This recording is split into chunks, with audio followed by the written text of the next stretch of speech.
comigo. Apocalipse, capítulo de número 3. Apocalipse, capítulo de número 3. Eu gostaria que você acompanhasse a leitura junto comigo do verso 1 até o verso de número 6.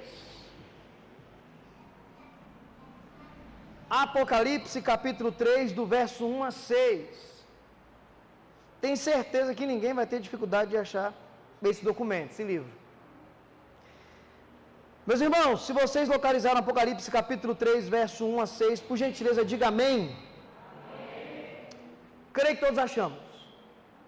Escrito está assim: e ao anjo da igreja que está em Sardes, escreve essas coisas e diz: aquele que tem os 7 Espíritos de Deus e as 7 estrelas, eu conheço as tuas obras, tem fama de igreja viva e ativa, mas está morta. Portanto, acorde, fortalece o pouco que ainda resta, porque o pouco que resta está prestes a morrer. As tuas obras estão longe de ser corretas e agradar os olhos de Deus. Volte ao que ouviu e creu no princípio. Retenha-se firmemente. Volte-se para mim outra vez. Senão, eu virei subitamente a você, sem que você espere, como um ladrão, e te castigarei. Todavia, mesmo em Sardes, tem alguns que não mancharam as suas roupas com a imundície do mundo. Eles andarão comigo vestidos de branco, porque são dignos. Todo aquele que vencer será vestido de branco, e eu de maneira alguma riscarei o seu nome do livro da vida. É sim, anunciarei diante do meu Pai e dos teus anjos que este me pertence. Quem tem ouvidos, ouça o que o Espírito diz às igrejas. Amém?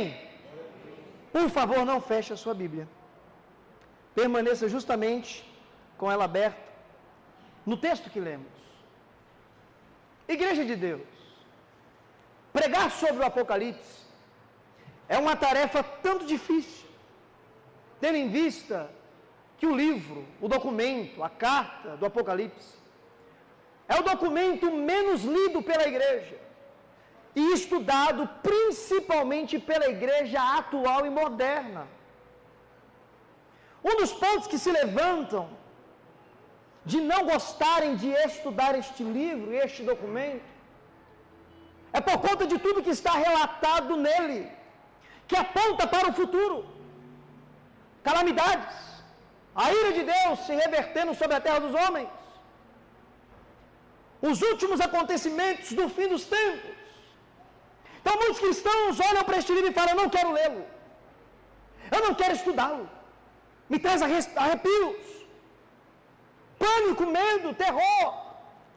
Porém, quando o apóstolo João recebe todas essas revelações, por volta do ano de 94 a 96 da era cristã, ele era um prisioneiro político em uma ilha vulcânica do mar Egeu, a ilha de Patmos. Ele se propõe a escrever este documento, esta carta, esse epístolo, para trazer esperança para uma igreja perseguida. Então eu entendo que o livro do Apocalipse, ele é também o documento da esperança. Por que o documento da esperança ou a carta da esperança? Porque é dentro deste livro que está escrito de forma clara e contundente que Jesus Cristo vencerá de forma retumbante sobre todo o principado e potestade das trevas com a sua igreja. A carta da esperança. Porém, há um senso comum no mundo dos estudiosos que para você entender este livro tão difícil de ser entendido, pelos símbolos, pela linguagem figurada, mas para você entender esse livro, a chave está no capítulo 1 e verso de número 19. Quando o próprio Jesus diz para João: escreve o que você viu, a visão gloriosa do Cristo, entre os 7 castiçais, glorificado e poderoso. Escreve as coisas que são, capítulo 2 e 3, as 7 igrejas da Ásia Menor. Escreve as coisas que hão de acontecer depois dessas, capítulo 4 até o 22. E hoje, nós vamos exatamente trabalhar à luz do documento que João, amando de Jesus, envia para a igreja ou para a cidade de Sardes. Mas é muito curioso, senhores pastores, que Jesus Cristo, ele faz um diagnóstico de todas as igrejas. E após traçar esse diagnóstico, ele traz elogios às igrejas, críticas às igrejas e orientações às igrejas.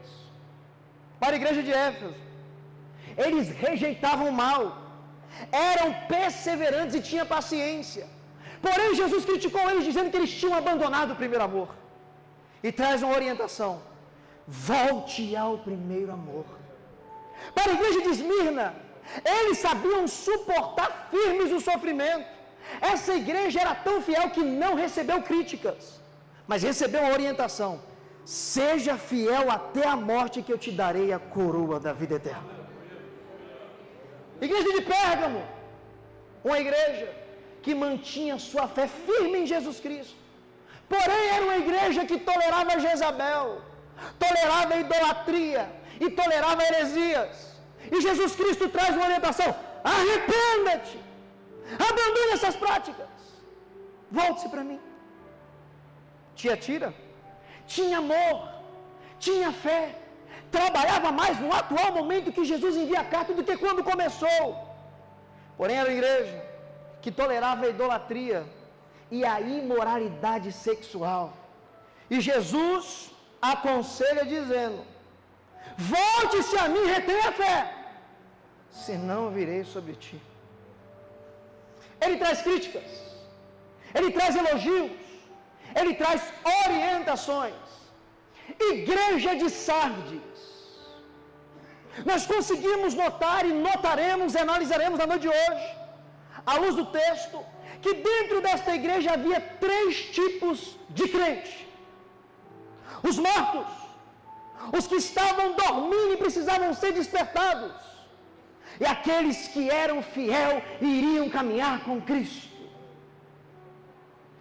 Falar sobre Sardes, uma cidade estratégica, que no seu auge se tornou a capital da Lídia, uma igreja que provavelmente, segundo a tradição, foi fundada pelo grande Apolo, homem letrado, poderoso em palavras. Outros já dizem que na verdade foi Militão, um discípulo de João.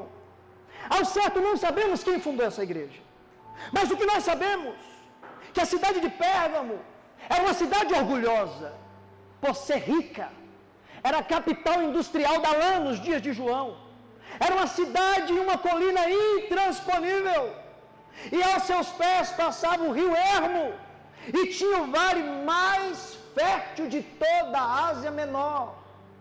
Um povo orgulhoso, um povo soberbo, um povo idólatra. Nessa cidade, nos dias de João, havia um templo a uma divindade chamada Cibele, cujo culto havia sexualidade e libertinagem.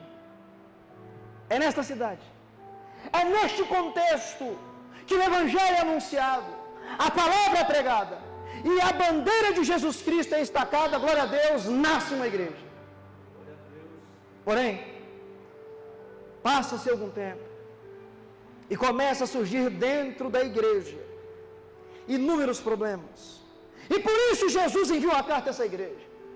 Eu gostaria que você analisasse comigo o verso de número 1. Olha que palavra difícil que Jesus Cristo anuncia a João e manda ele escrever: eu sou aquele que diz, ou que tenho, os 7 Espíritos de Deus. Como assim 7 Espíritos de Deus? Como entender essas palavras de Jesus? Não é só o Pai, o Filho e o Espírito, ele apresenta 7 Espíritos. Isso aqui é ponto passivo, que está totalmente ligado à plenitude de Deus, A perfeição que simboliza e representa o número 7 em toda a Bíblia Sagrada. Não é que existe 7 Espíritos de Deus. É a totalidade, é a plenitude. Aquele que diz é aquele que é pleno, é aquele que é poderoso, é aquele que é majestoso. Mas logo na sequência, Jesus traz uma sentença: eu conheço as tuas obras. Jesus conhece as nossas obras. Pastor não conhece todas as suas obras, mas Jesus conhece as suas obras. Você não conhece todas as minhas obras, mas Jesus conhece todas as minhas obras. Aquilo que ninguém vê, Jesus Cristo vê. Aquilo que ninguém sabe, Jesus Cristo sabe. De tal forma que Ele conhece tanto as minhas obras de justiça, que eu faço em prol do reino do Evangelho, como também Ele conhece as minhas obras de injustiça, porque Ele conhece as nossas obras. A igreja batia no peito e falava que estava viva, mas a igreja estava morta, vivia de aparência, religiosidade morta, miserável. E quando eu olho essas palavras que Jesus Cristo emprega aos cristãos da igreja de Sardes, eu me lembro do bate-papo de Jesus com os fariseus, que comparava eles ao sepulcro dos profetas, lindos, enfeitados, suntuosos, embelezados, maravilhosos, mas por dentro não havia nada, ossos secos, vazios. Meus irmãos, o verdadeiro cristão não vive de aparência religiosa, não tem capas, não tem máscaras. Ele tem que viver uma vida vivificada no poder e no Espírito de Deus. Nós temos a tendência, com o passar do tempo no cristianismo, entrar em estado de piloto automático, virar os clássicos religiosos, e todos estamos propensos a isso. Aí domingão, vou pôr minha roupa de ver Deus, dar uma volta no templo, o coração já não queima, a expectativa que Deus hoje pode transformar vidas, pode curar, pode libertar, pode salvar, já não ferve mais o coração. É muito semelhante com o que aconteceu com a igreja de Éfeso. Parece que o amor, o vigor se esfriou, piloto automático, religiosidade morta e miserável, vivia de aparência, de liturgias, vida morta, falida, status de que está viva, mas está morta.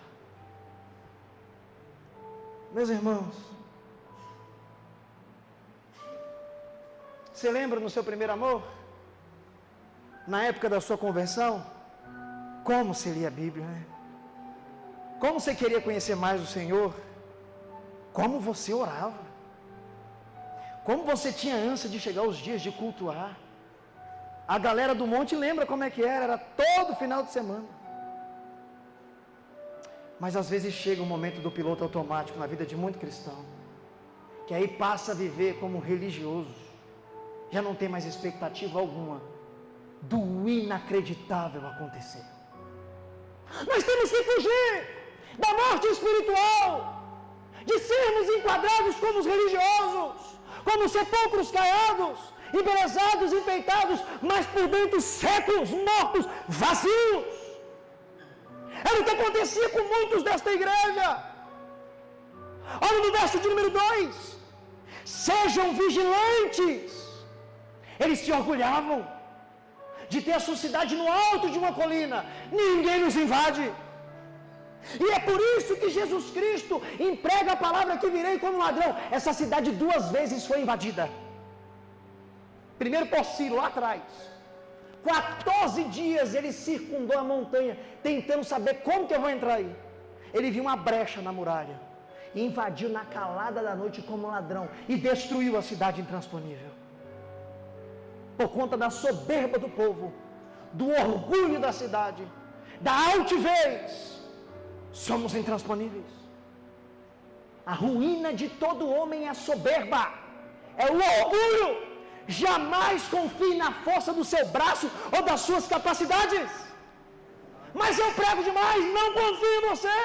Mas eu canto demais, não confio em você. Mas eu toco demais, não confie em suas dádivas. Se Deus não estiver contigo, nós não somos nada. Nada. Seja vigilante. Cidade foi tomada na calada da madrugada. Entraram como ladrão e Cristo diz: se vocês não vigiar, eu virei como ladrão. E eu castigarei vocês. E além de ser vigilante, acorda aqueles e fortalece aqueles que estão prestes a morrer. Dentro de uma mesma igreja, um povo morto, outros que estavam à beira da morte espiritual, mas ainda havia alguns que recebeu a missão de despertar aqueles que estavam prestes a morrer. Fortalece o que resta. Sabe o que isso aqui me ensina? Eu não devo só preocupar apenas com a minha vida espiritual. Eu devo sim se preocupar com a vida espiritual do meu irmão, da minha irmã. Ou nós não estamos caminhando para a mesma cidade, ou não estamos debaixo da mesma promessa. Existem dois céus? Nós estamos indo para um lugar diferente? Se é a mesma cidade, se é o mesmo caminho, porque se eu ver você num estado de mornidão espiritual, eu não posso te ajudar, eu não posso caminhar com você, eu não posso te aconselhar, eu não posso orar com você. Isso não é um mandamento do Evangelho, não é mandamento de Jesus Cristo. Mas eu não suporto essa pessoa. Reveja os seus princípios, reveja o Evangelho que você segue. É curioso que, infelizmente, o cristianismo atual traçou uma cartilha do que é errado e do que não é errado para eles. Você sabia que tem crente que tem coragem de falar que odeia o irmão? Talvez esse crente que fala isso se esqueceu que o Evangelho ensina que se você odiar o seu irmão, você é assassino, você é homicida. Eu sei que não é fácil suportar uns aos outros. Eu tenho minhas falhas, eu tenho minhas dificuldades, eu posso te entristecer, eu posso te decepcionar, eu posso te magoar, assim como você pode fazer tudo para mim também. Mas sabe qual é o conselho do apóstolo Paulo? Vivam suportando uns aos outros. Nós temos que suportar, porque somos irmãos em Cristo Jesus. Então fortalece aquele que está morrendo, ajuda aquele que está caído. Não termina de pisar na garganta e matar, não. Estende a mão. Seja o bom samaritano da parábola, que não é Cristo, é para você, é para mim ser o bom samaritano. Fortalece o que está caído, fortalece aquele que está prestes a morrer. Eu conheço as tuas obras. Está aqui, verso de número 2. Isso aqui é extraordinário.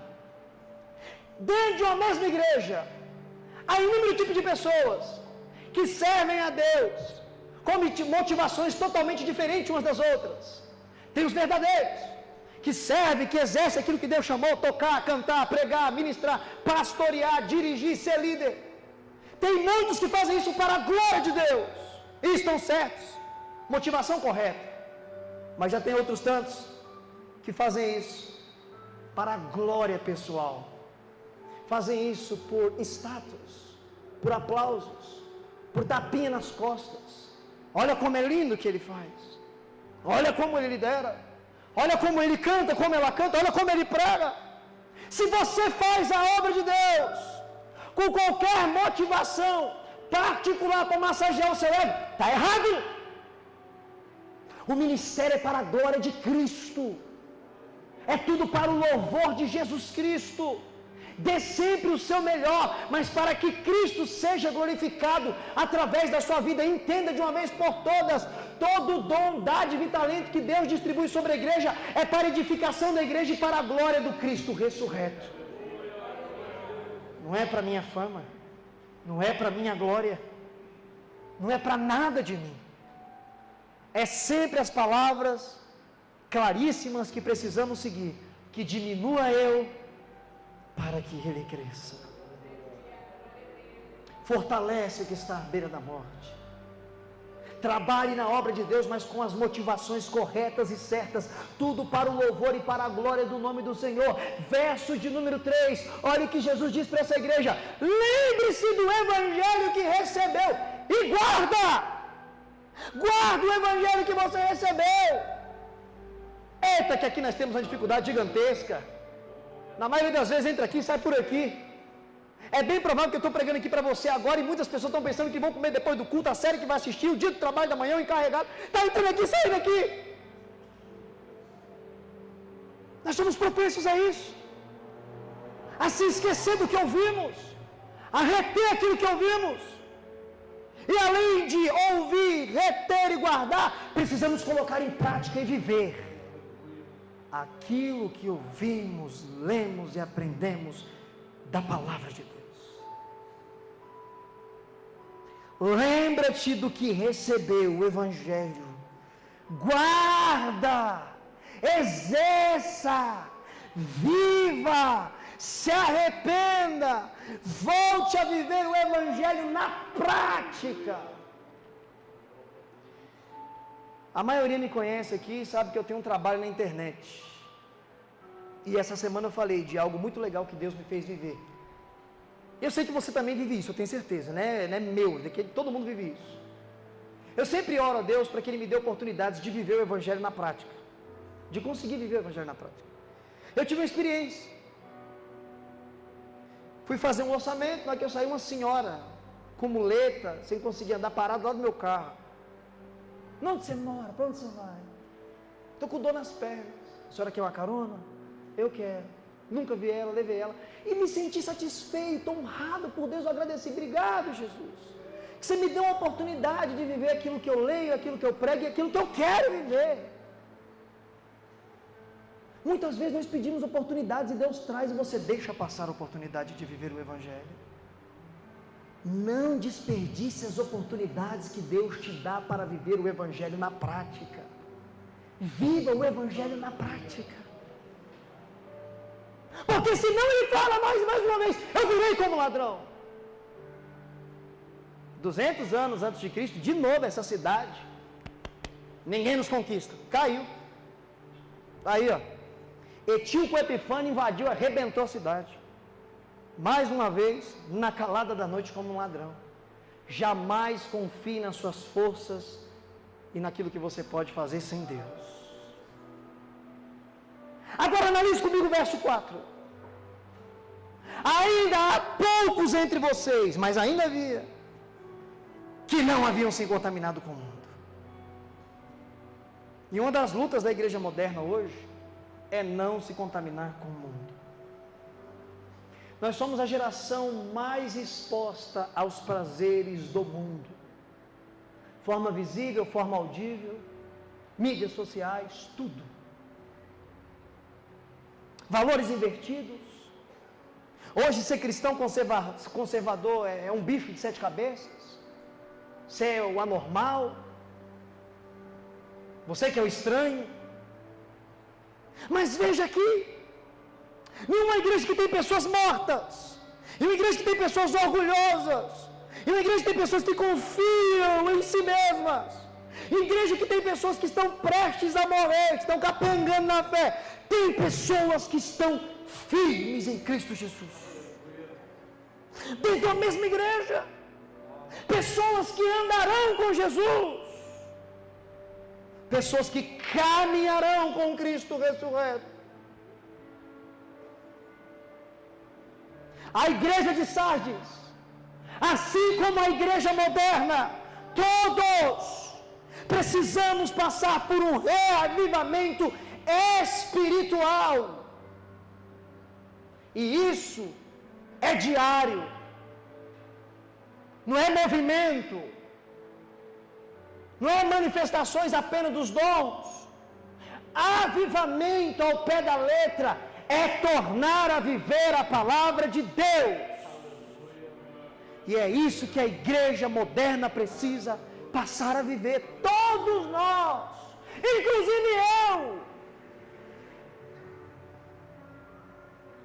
O avivamento ele é diário. Você lembra do conselho do apóstolo Paulo? Enchei-vos do Espírito. O fato de você ser cheio do Espírito hoje não condiz que você é amanhã. É um enchimento diário e contínuo. Assim como a igreja de Sardes precisava passar por um reavivamento, relembrar o que recebeu, o que viveu, nós precisamos disso diariamente. Se vivermos isso, se praticarmos isso, agora vem a orientação e vem a promessa. Versos 5 e 6, para aqueles que estão ali ainda lutando para andar com Cristo, para aqueles que estão tentando se afastar do mundanismo, da prática pecaminosa, daquilo que não agrada a Deus, o que Jesus Cristo diz? Ao que venceu, de maneira nenhuma, não tem possibilidade, de maneira nenhuma, não tem possibilidade, eu riscarei o nome dele do livro da vida. Não tem possibilidade de Cristo riscar o nome daquele que é fiel até o fim a Ele. Está escrito. E além dele não riscar o nome daquele que perseverar até o fim, Ele diz que Ele confessará o seu nome perante Deus e perante todos os anjos da glória. Será que tem honra maior do que essa para um ser vivente? O próprio Cristo ressurreto te confessar perante Deus: essa me pertence, esse me pertence, ele me pertence. É isso que ele promete para você, é isso que ele promete para mim. Mas precisamos perseverar, precisamos de um reavivamento, precisamos se afastar do mundo. E eu sei que não é fácil. Me fala para mim que é fácil, que não é não. Você falar que é fácil, é hipócrita. O negar a si mesmo todo dia é difícil. Porque o nosso maior inimigo não é Satanás, porque ele já está vencido. É o homem natural que está aqui dentro. É a mulher que está aí dentro, que briga com você diariamente. Que é a luta que o apóstolo Paulo tinha no capítulo 7. O bem que eu quero fazer eu não faço, o mal que eu não quero eu estou sempre fazendo, e quando eu menos percebo, eu vejo esse homem operando em mim. Maldito, me livra disso. Eu sei que assim como eu, várias vezes você já teve vontade de meter a mão dentro da goela e arrancar o Adão e a Eva que está aí e jogar para bem longe. Sai daqui. Quando Paulo emprega essa linguagem em Romanos 7, quem me livrará do corpo dessa morte? Você sabe que alguns especialistas falam sobre isso? Na época de Paulo, havia um grupo de piratas chamado etruscos. E quando eles iam punir assassino, sabe o que eles faziam com o assassino? O cara matou alguém, ele pegava o corpo morto, amarrava no cara que matou o morto. Nariz com nariz, testa com testa, boca com boca. E ele ficava ali até morrer com a podridão do outro. Ele tinha que comer o homem morto, e aquele morto matava ele que matou o morto. Você entendeu o trocadilho de Paulo? Tem um morto Adão aqui dentro que fica lutando para me matar. Eu contra ele e ele contra eu. Quem me livra disso? Aí ele diz: Cristo Jesus tem o poder de te livrar do corpo dessa morte.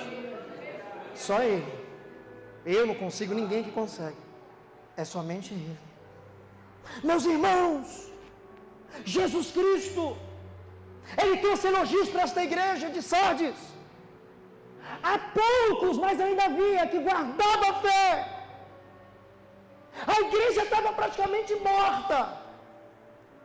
E Ele orienta: arrependa-se e fortalece o pouquinho que resta. Nós temos uma missão: ajudar aqueles que estão à beira da morte. Porque eu não quero acreditar que tem ninguém morto aqui. Eu quero acreditar que não. Mas sempre encontraremos pessoas que estão quase naufragando na fé. E é o nosso papel cumprir o que Cristo falou: fortalece aquele que está à beira da morte.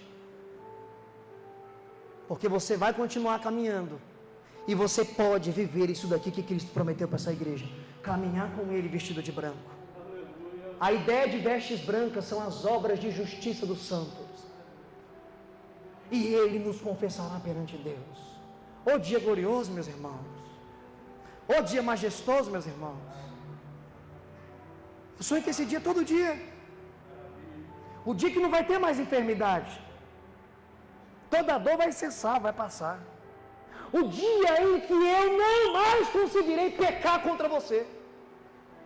Hoje ainda eu sou falho, você é falho. Nós pecamos um contra os outros. Mas quando chegar esse dia que nós vamos andar de branco com o Mestre, cessará toda a nossa angústia, toda a nossa dor, toda a nossa miséria cessará. Louvado seja Deus! Essa promessa é para você.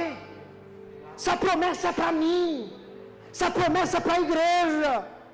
É a nossa ânsia, a nossa esperança, a nossa certeza, a nossa convicção, aquilo que nos move, aquilo que nos leva para frente. Saber que não estamos à mercê ou abandonado, mas estamos debaixo da maior promessa da história. Se coloque de pé em nome de Jesus. Eu quero orar pela sua vida.